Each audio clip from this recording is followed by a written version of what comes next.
성금요일 새벽에 십자가 아래로 나온 여러분들을 주의 이름으로 축복합니다. 자, 오늘 말씀 제목입니다. 다 같이 합독합니다. 그 무엇과도 비교할 수 없는 지혜의 가치. 자, 11절 말씀인데요. 자, 여기 보시면 자, 대저 무엇은 지혜는 그랬습니다. 지혜는. 그리고 이제 흐름절에 넘어가시면 자, 원하는 모든 것을 그랬습니다. 그러니까 사람마다 다 원하는 게 있죠. 이 시간 잠깐 여러분 찰나지만 여러분들이 가장 원하는 것들은 뭐가 있을까요? 아마 사람마다 다 원하는 것들이 있을 것입니다. 그리고 하나님은 우리가 원하는 것을 다 알고 계십니다. 또 다 필요하고, 근데 하나님은 우리 각자 원하는 모든 것보다도 제일 먼저 이제 우리에게 필요한 것은 따라서 하십니다. 지혜. 하나님의 지혜임을 가르쳐 주십니다. 지혜는 곧 하나님의 말씀이죠. 하나님의 말씀이 하나님 그냥 자체라고 보시면 됩니다. 말씀은 하나님의 마음속에 나와서 우리에게 주신 거니까. 그래서 지혜를 어윤화시키면 하나님이라고 보시면 돼요. 그래서 이 세상에 가장 귀한 것은 따라서 하십니다. 하나님이십니다. 말씀은 하나님의 품에서 나온 것이거든요. 그래서 우리가 원하는 살아가다 보면 뭐 돈도 필요하고 또 건강도 필요하고 또 음식도 필요하고 또 뭐 생활 필수품도 뭐 필요하고 그렇지만 하나님은 이 모든 것보다도 하나님이 제일 가치가 있으시고 다른 것하고 비교 불가가 되심을 다시 한번 알려주십니다. 사실 이것은 기본적으로 믿음 있는 분들이라면 다 알고 계시겠지만 다시 한번 하나님 이 말씀을 우리에게 주십니다. 자, 오늘 본문에 보시면 그 무엇과도 비교할 수 없는 네 가지 그 가치의 소중함을 다시 한번 알려주시는데요. 자, 6절입니다. 자, 이 세상에서 가장 선한 말씀임을 다시 한번 일러주십니다. 자, 초반절 합독합니다. 내가 가장 선한 것을 말하리라. 하나님의 말씀은 가장 선하십니다. 하나님은 100% 선하신 분이시기 때문에 우리가 선한 일을 하는 사람을 선행이라고 이야기합니다. 선한 행위를 선행이라고 이야기합니다. 그리고 선행을 행하는 사람을 우리가 선한 사람, 착한 사람이라고 말합니다.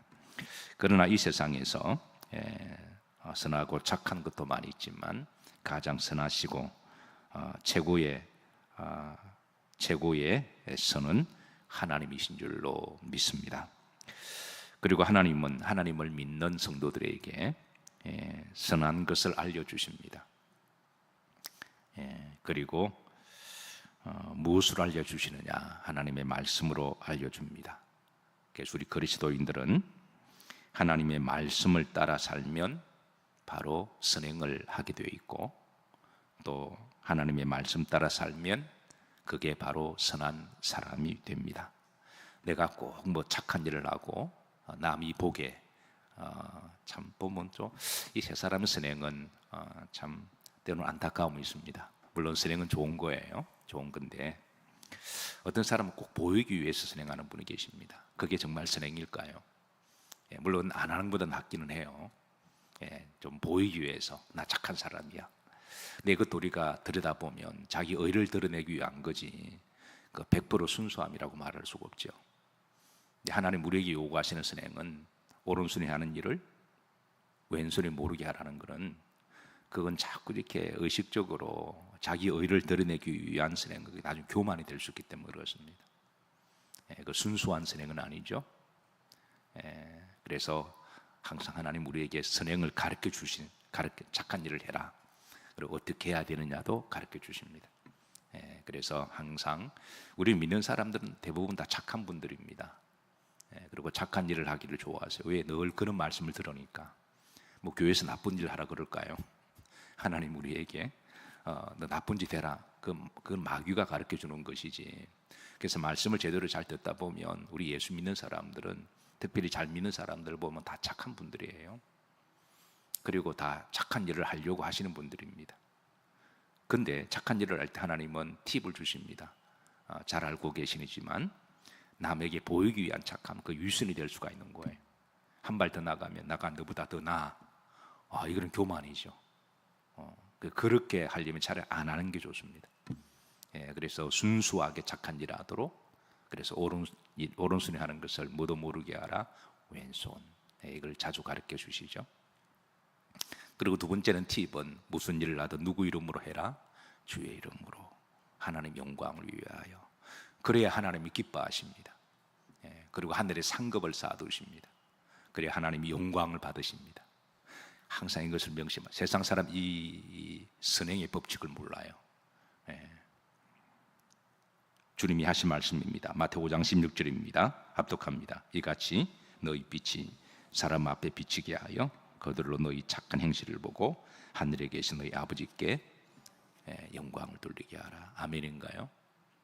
잘 알고 계시지만 그래 하나님이 기뻐하십니다. 그리고 착한 행위에 그 대상자들 있잖아요. 우리가 착한 일하면 대상자가 있을 거 아니겠어요? 우리가 정말 오른손에 하는 일을 왼손에 모르게 하고 엄밀하게 하고, 그리고 주의 이름으로 하고, 자기를 드러내지 아니하고, 물어보면 왜 나에게 잘해 주십니까? 그러면 주께서 하셨습니다, 이렇게 대답하고 겸손하게 하면 그게 나중에 복음이 씨가 됩니다. 한 영혼이 구원받는 전도가 되는 거예요. 그런데 괜히 조금 하고 내가 했다라고 이야기하면 사람은 누구나 다 그걸 다 부담스러워해요. 왜냐하면 그건 빚이라고 생각하거든요. 밥을 한 끼 얻어 먹어도 빚이라고 생각하면, 여러분도 마찬가지예요. 누가 밥 사준다 그러면 그게 요즘 대부분의 사람들은 괜찮습니다 그럽니다. 왜냐하면 그걸 빚이라고 생각해서 그런 거예요. 괜히 한 끼 얻어 먹고 괜히 빚진 마음으로 사느니 차라리 안 먹는 게 낫죠. 그런데 순수하게 대접하면 그게 고마움입니다. 그게 사랑이죠.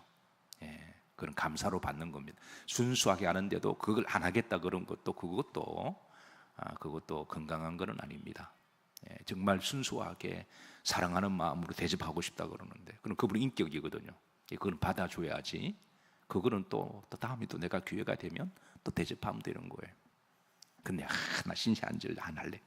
그것도 대접하는 분의 인격을 무시하는 것이어서, 그래서 참 대접하는 것도 요즘은 쉽지 않고 대접받는 것도 쉽지 않은 시대를 살아갑니다. 근데 제일 기본은 순수한 게 제일 좋습니다. 아멘인가요?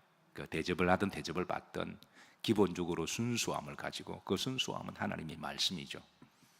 오른손이 하는 것은 왼손이 모르게, 그리고 무슨 일을 하든 주의 이름으로 하고, 그리고 하나님 영광을, 하나님은 오늘 말씀에 내가 기뻐한다 그러셨잖아요. 그렇게 하고 또 그게 이제 믿지 않는 사람들이 복음의 씨가 됩니다. 그럼 하나님이 또 놀라운 역사를 하게 되는 거죠. 오늘도 주의 이름으로 착한 일을 많이 하시기를 주의 이름으로 축복합니다. 그러니까 무슨 일을 하든 공자가 그러잖아요. 하루에 맨날 하나 이상은 착한 일을 해라. 우리는 유교보다 더 높은 진리의 말씀을 따르는 사람들이라. 그래서 오늘도 할 수만 있으면 자꾸 이익 그런 거 따지지 마시고, 하면 내가 그런 거 자꾸 그냥 주의 이름으로 착한 일 하는 거예요. 할 수 있을 때 할 수 있는 게 복입니다. 아멘인가요? 이럴 때 아멘 합시다. 할 수 있을 때 하는 것이 복입니다. 하지 못할 때가 있을 거예요. 자, 두 번째 하나님의 말씀은 6절 흐름들어 보시면, 자, 이 세상에서 최고의 정직한 정직을 내는 말씀입니다. 이게 정직은 윤리적으로, 도덕적으로, 법적으로 옳은 것을 말합니다. 하나님 우리를 정직한 길로 인도하십니다. 올바른 사람으로 올곧게 살아가도록 우리 생각과 마음을 주관하시고 우리의 의식과 우리의 사상을 만들어 가시는 하나님이십니다. 진리로, 정직으로 우리를 만들어 가시는 하나님.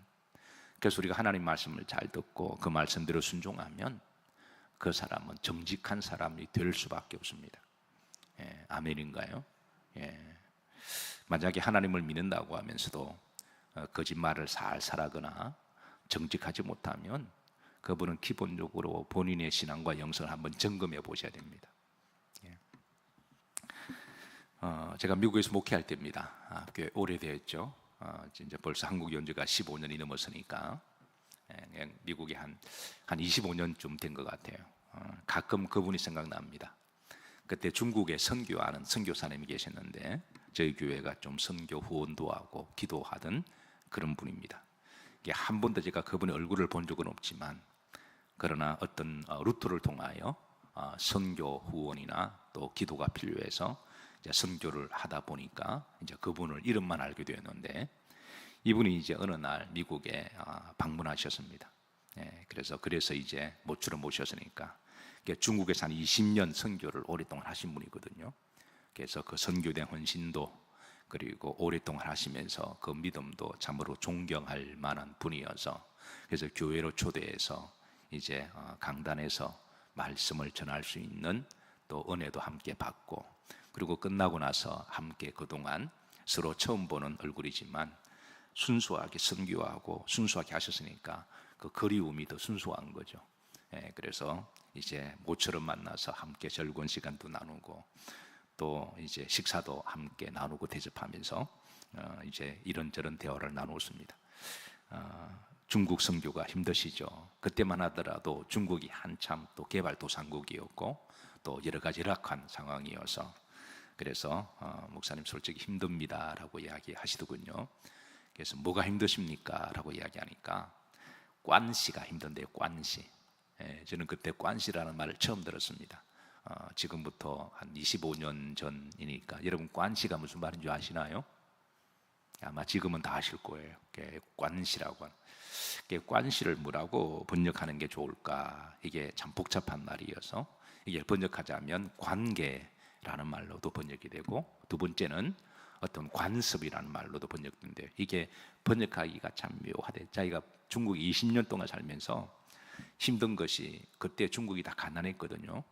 음식이나 문화나 환경 힘든 게 아니라 이게 이제 관시가 힘든다 그래서 관시가 뭡니까? 라고 물으니까 표현하기가 참 묘하대요. 그래서 한마디로 예를 들더라고요. 중국 사람에게 바둑알을 갖다 놓고 중국 사람 바둑을 좋아하니까 바둑알은 색깔이 딱 두 개죠. 무슨 색이 있나요? 검은색과 흰색. 그런데 검은 돌을 가지고 상대방에게 이제 갖다 놓고 이게 검은 돌이냐 흰 돌이냐 물어보면 이게 관계가 좋으면 그게 검은 돌이라 말한대요. 근데 관계가 나쁘면 관시가 안 좋으면 검은 돌인데 흰 돌이라 해간대요. 특히 상대가 공직자 같은 경우가 많은데요. 중국은 법적으로 공산당에 어떤 뭘 허가를 받아야 할 수 있는 그런 제도이기 때문에 뭐를 하려면 항상 공산당에 뭔가 필요하대요. 법적으로. 그러면 이제 뭐 선교를 하든 사업을 하든 뭐를 하면 항상 공산당에 이제 그걸 거치게 돼 있는데 그래서 흰돌을 가져가서 잘 들으세요. 이제 흰돌을 가져가서 관계가 관시가 좋으면 이게 검은 거다 그러면 검은 거라 말해준대요. 흰돌인데도 상대가 검은 거다 말을 해준대요. 근데 관계가 나쁘면 내가 흰돌을 가서 희다 그러면 상대가 보고 검은 거라 그러면 그 검은 거란 거예요. 그게 관시래요. 그래서 관시는 중국에서 안 되는 것도 없고 되는 것도 없고 우리나라도 옛날에 복음이 들어오기 전에 그랬습니다. 조선의 관리들이 복음이 들어오기 전에는 다 그런 문화였습니다. 안 되는 것도 없고 되는 것도 없고. 그래서 그게 제일 힘든데요. 또 원칙이 없으니까, 기준이 없으니까, 정의가 없으니까, 윤리와 도덕이 없으니까 이게 사람마다 서로 관계가 다르기 때문에 관계가 그래 관시고 그 관습이라는 거예요. 그게 복음은 진리잖아요. 복음은 정직이잖아요. 원칙이 있잖아요. 우리가 복음 전할 때 막 거짓으로 전한 거 아니거든요. 정직한 선교 방법을 통하여 우리가 복음을 전하고 정직을 바탕으로 복음을 전하고 그게 없으니까 제일 힘든다는 거예요. 그래서 관계가 틀어지면 그게 당장 내를 쫓겨날 수가 있고 관계가 좋으면 아니 불법을 해도 그게 또 통하는 게 중국 법일입니다. 제가 그 이야기를 매우 인상 깊게 들었습니다. 오래전이죠. 제가 젊었을 때기도 하고 그래서 제가 그 이야기가 제 속에 남아 있어서 왜 중국은 그런 나라가 되었을까라고 제가 깊이 생각한 적이 있습니다. 결국은 중국이 따르는 이념은 공산주의 이념이잖아요. 예. 그러니까 중국에는 절대 진리가 없습니다. 여러분, 절대 진리는 하나님의 말씀입니다. 우리가 살아가면서 절대 진리를 버리게 되면 나중에는 세상이 이념을 취하게 되는데 그 이념은 시대마다 다 바뀌거든요. 그래서 칼막스의 이념이 공산주의 이념이지만 여러분 잘 알다시피 레닌과 이념이 다릅니다. 같은 공산주의인데요. 또 레닌의 공산주의 이론과 마오쩌둥의 공산주의 이념은 또 달라요. 또 여러분 잘 아시지만 북한이 공산주의지만 칼막스의 공산주의 이론과 레닌의 이론과 마오쩌둥의 공산주의 이론과 북한의 주체사상 이론은 또 달라요. 같은 공산주의를 한다고 하면서도 이게 시대마다 사람마다 다 자기 독재자들이 지 멋대로 이렇게 바뀌니까 이게 관시라는 거예요. 근데 우리 하나님의 말씀은 2000년이 지나든 4000년이 지나든 어느 목사가 설교를 하든 어느 나라의 복음이 지나든 진리는 항상 똑같은 거잖아요. 그래서 세상에는 여러분 절대 진리가 없습니다. 개인적으로 좋으면 다 좋은 거예요. 나쁘면 다 나쁜 거예요. 예.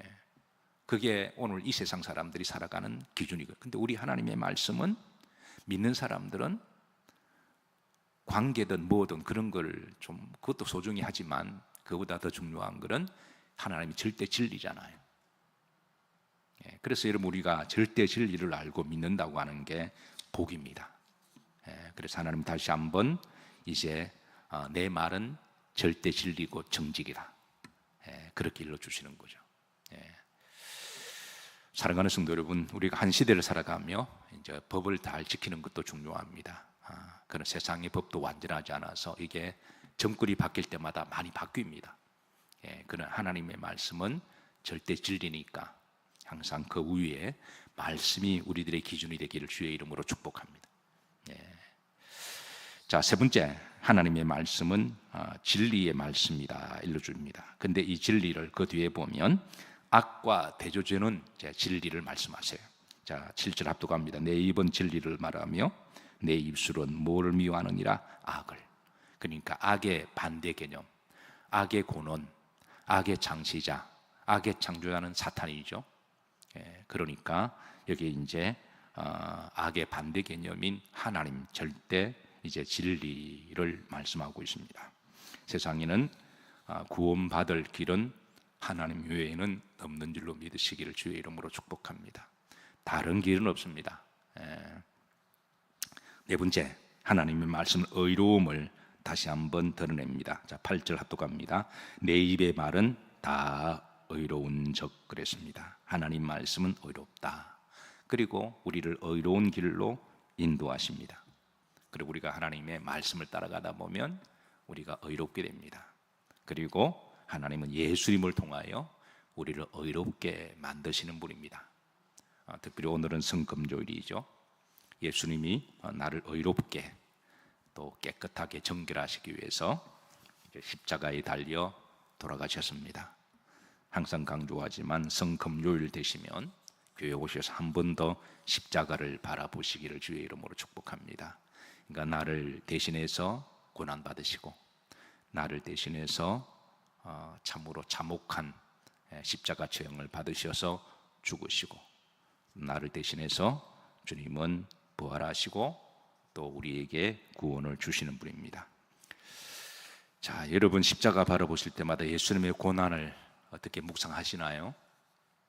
예수님의 그 아팠던 그 고통.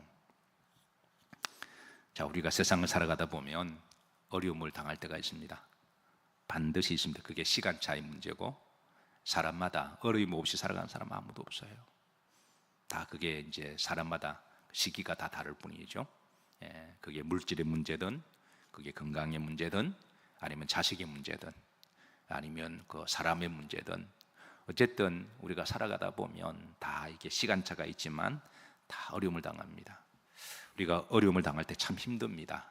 힘든 시간을 보내죠. 성경에 욥도 그러하고 그러시니까 요나도 물고기 배 속에 갇혔고 자, 그럴 때에 그 어려울 때에 여러분 믿음으로 잘 이기시기를 주의 이름으로 축복합니다.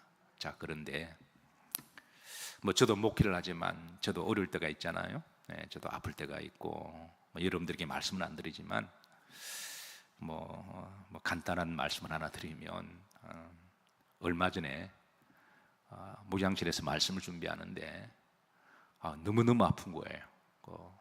너무 아프면 진땀이 쫙 나잖아요. 그게 너무너무 아파서 그냥 설교 준비하다가 바닥에 그냥 들어 누웠는데 끙끙 앓았습니다. 예. 너무 아파서 응급실을 부를까 생각하다가 땀이 그냥 비질비질 나고 그냥 뭐 혼절할 것 같은 너무 아파서, 그래서 너무 아파서 하나님께 기도하고 하나님 긍휼히 여겨주시고 원인도 알지 못하지만 그래서 반나절을 그렇게 떼굴떼굴 굴었습니다. 응급실에 가야 되나, 내일 또 설교가 있는데 여러 가지로 또 말씀을 준비해야 되는데 해야 될 것은 많은데 너무 땀이 많이 나서 그래서 그 아픈 가운데도 한번 쳐봤습니다. 인터넷으로 핸드폰을 쳐보니까 그 현상은 뭐냐면 이제 그 키드니라고 이야기하죠. 그 이제 신장이 돌이 있는 경우 그거 같아라고 이야기해 주더라고요. 그러면 이제 신장이 돌이 있으면 그걸 무슨 병이라 그러죠? 하여튼 뭐 신장이 뭐 돌이 사람이 음식 먹다 보면 이물질이 쌓여서 몸에 돌이 만들어지고, 제가 미국 목회할 때 그런 권사님 계셨습니다. 그 병원에 갔더니 이제 뭐 초음파로 배를 막 때린다거나 아니면 맥주를 많이 먹으라 그래서 그 이제 물을 많이 마시면 맥주가 특효약이 돼서 빠진대요. 나보고 전화로 상담하길래 기도해드리고, 그렇다고 맥주 먹으라고 할 수는 없고 물 많이 드시고 기도하시라고, 정 안 되면 수술해야 된다고 이야기하셔서 그래서 그런 기억이 났어. 그래서 이제 근데 그 군사님이 한 며칠 하다가 기도하셨는데 그 몸에 돌이 흔적도 없이 없어졌대요. 그래서 아마 병원에 갔더니 아마 소변을 통해서 빠져나온 것 같고 그런 경우가 들어있답니다. 그런 경우가 들어있어도 하나님이 하신 거죠. 그래서 목사님 병원 안 가고, 미국 병원은 비싸거든요. 그래서 하나님께 감사의 물 드리며 감사합니다. 그래서 제가 그때 그 말한 적이 있어서 많이 아프셨죠. 목사님 죽는 줄 알았대요. 나이도 50대 금방 되니까 또 병이 찾아올 때가 되기도 하고, 그렇게 아파 본 적은 처음이래요. 떼굴떼굴 굴다 그래서 고생 많으셨다고, 잘 이겨셨다고. 그런데 군사님 많이 아프셨죠. 네. 우리가 살다 보면 아플 때가 있는데 그냥 아픈 거로 끝내지 마시고, 그럴 때 예수님께서 얼마나 아프셨을까 한번 생각하면 우리가 주의 고난에 동참하는 자 되는 거잖아요. 그렇게 되면 여러분 은혜가 안 되나요? 주님은 이것보다 1000배 만배로 더 아프셨겠구나. 그러면서 고난은 이런 거구나. 감히 비교할 수 없지만 그렇게 크고 작은 우리가 어려움을 있을 때마다 예수님을 한 번 더 생각하고 묵상하면 그것도 저는 은혜가 되더라고요. 누구한테 말할 것도 없고, 나만 특별히 아프다고 말할 것도 없고, 또 예수님보다 더 아플 수는 없으니까, 그래서 예수님의 고난을 알게 하시고, 어떤 경우는 딱 그 아픔이 사순절과 딱 아달이 될 때가 있습니다. 저는 이제 목에 알러지가 심해서 이게 이제 알러지인데 이렇게 잘못 아다리가 되면 이게 뭐 정말 한 2주 동안에 그냥 밤새도록 기침하고 이렇게 잠을 자지 못하고 그럴 때, 근데 그 사순절 한번 다 걸린 적이 있는데요. 이상의 은혜가 되대요. 사순절을 지나면서 이렇게 아픈 것도 주님의 고난에 조금이지만 동참한다 생각하니까 오히려 아픔이 더 기쁨이 되고 또 보람이 될 때가 있었습니다. 그래서 제가 그때 목양실에 떼굴떼굴 구르면서 예수님은 얼마나 아프셨을까, 얼마나 힘드셨을까, 내가 잘 이겨야 되겠다. 그래서 감사한 거는 그 다음 날까지 아팠는데 이틀 지나고 나니까 3일째 깨끗하게 또 안 아프더라고요. 지금까지 괜찮습니다. 그래서 아마 뭐 소변으로 빠져나갔든지, 근데 뭐 그럼 그렇게 나갔더라도 하나님이 하신 거죠. 그래서 우리가 살아가다 보면 목사님이니까, 성직자니까, 주의 일하고 거룩한 길을 걸어가는 사람이 뭐 아플까? 다 아픕니다. 뭐 문제가 없을까? 문제 있습니다. 목회하다 보면 제가 말은 하지, 여러분이 한 분 한 분 아프면 제가 다 기도하고 그분의 아픔이 제 아픔이 돼요. 그래서 저도 혼자 기도하다 보면 교인들이 1000명이잖아요. 천명을 가슴에 안고 살아가다 보면 교인들이 다 돌아가면서 문제가 생겨요. 그래서 목사는 이분이 좋아지면 기뻐하다가 또 저분이 안 좋으면 또 마음이 아파요. 또 그렇다고 말을 할 수 없습니다. 교인들에게 말할 수도 없고 당사자에게 말하기도 조심스러워요. 그냥 혼자서 그냥 부모가 자식 아프면 말하지 않지만 다 마음이 있잖아요. 다 그런 겁니다. 목회하는 게. 그러면 이 사람 괜찮으면 또 요 사람, 요 사람 괜찮으면 또 요 사람. 그래서 교인이 많은 것은 반드시 다 좋은 것만은 아닌 것 같아요. 우리 신앙의 선배들이 늘 하는 말이 이런 말을 합니다. 한 150명, 200명이 딱 좋아 그래. 그 정도가 딱 좋다는 게 목회하기가. 근데 이제 젊은 목사들은 교인들이 많기를 원하잖아요. 물론 이제 교인이 많고 복음 전하는 좋은 일이기는 한데 1000명이면 1000명의 그런 가슴이 안고 살아요. 근데 그걸 이제 알아주는 성도들이 고마운 거죠. 그걸 알아주고 평소에 목회자를 위해서 늘 기도해주고, 목회자가 어려움이 없는지 살펴주고, 그리고 목회자를 위해서 함께 짐을 지려고 하는 그런 성도가 바로 사실은 중직자들이죠. 직분자들이죠. 그런 마음만 알아줘도 목회는 보람이 있고 힘이 납니다. 어쨌든 오늘 이제 하나님의 말씀은 이제 절대 진리임을 드러내시고, 이제 이 말씀을 10절에 보시면 11절입니다. 자, 이렇게 비유하십니다. 자, 은과 진주보다 귀하다. 그리고 정금보다 귀하다. 이게 하나님의 말씀이 얼마나 귀하냐 비교하실 때 10절에 보면 은이 나오죠. 후렴절에 정금 나옵니다. 11절 진주보다 낫다. 이게 다 사람들이 좋아하는 겁니다. 근데 은과 정금, 진주, 왜 이걸 세 가지로 광물을 비유하냐면 이게 다 만들어지는 과정이 이게 참 고난 속에 만들어져요. 은도 용광로 속에 들어갔다 나와야 되고, 금도 용광로 속에 들어갔다 정제되어지고, 진주도 그 모래가 그 아주 연하디 연한 조개 살 속에 들어갔다가 그래 진주가 만들어지잖아요. 하나님 말씀도 그래요. 우리 믿음도 광야 같은 여정을 지나가면서 그렇게 이렇게 고난과 단련을 통하여, 시험을 통하여, 또 아픔을 통하여 그렇게 만들어지는 과정을 통하여 은이 나오기도 하고, 또 정금 같은 믿음이 나오기도 하고, 또 진주가 만들어지기도 합니다. 이게 절대 그냥 안 만들어집니다. 신앙생활을 편하게 하는 것은 좋습니다. 편하게 하면 절대 진주가 안 됩니다. 나는 아무런 문제 없이, 나는 아무런 고통 없이, 나는 아무런 시험 없이 하나님 나를 무조건 축복하셔서 그런 사람 한 사람도 없거니와, 또 무슨 복이 많아서 그렇게 산다고 할지라도 그런 사람은 여러분 온실 속의 믿음이어서 절대 빛이 날 수가 없습니다. 그래서 인격과 영성이 깊은 분들을 보면요, 산전수전 공중전 다 겪으신 분들이고, 그게 다 녹아져서 그 속에 다 정제가 될 때 그 속에 묵직한 신앙이 나오지, 그렇지 않고서는 정금과 은과 보석이 만들어질 수가 없는 거죠. 그래서 하나님의 말씀은 이거보다 더 귀하다 그러셨습니다. 하나님 말씀이 귀한 줄은 아시나요? 아마 여러분은 아실 거예요. 만약 어린아이들에게 사탕 한 박스하고 진주 한 박스하고 고르라 그러면 뭘 고를까요? 어린아이들에게 우리 장군사님 한번 물어볼게요. 사탕 한 박스하고 금 한 덩이하고 주면 뭘 택할까요? 어린아이들에게 갓난아이들에게 하면 틀림없이 다 사탕 고릅니다. 갓난아이들. 근데 나중에 좀 크다 보면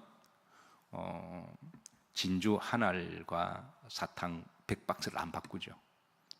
세상 사람들은 세상의 것과 하나님의 말씀을 고르라 그러면 100% 다 세상 것 고릅니다.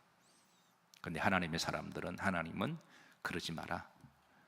너희들이 원하는 그 무엇보다도 하나님의 말씀을 택해라 라고 일러주십니다. 그래서 믿음 있는 사람들은 다 아실 말씀이지만 다시 한번 하나님의 말씀의 귀함을 가슴에 새기시고, 이 말씀을 가슴에 잘 담아 놓으시고, 이 말씀으로 천국까지 잘 정금과 같은 믿음으로 나아가시기를 주의 이름으로 축복합니다.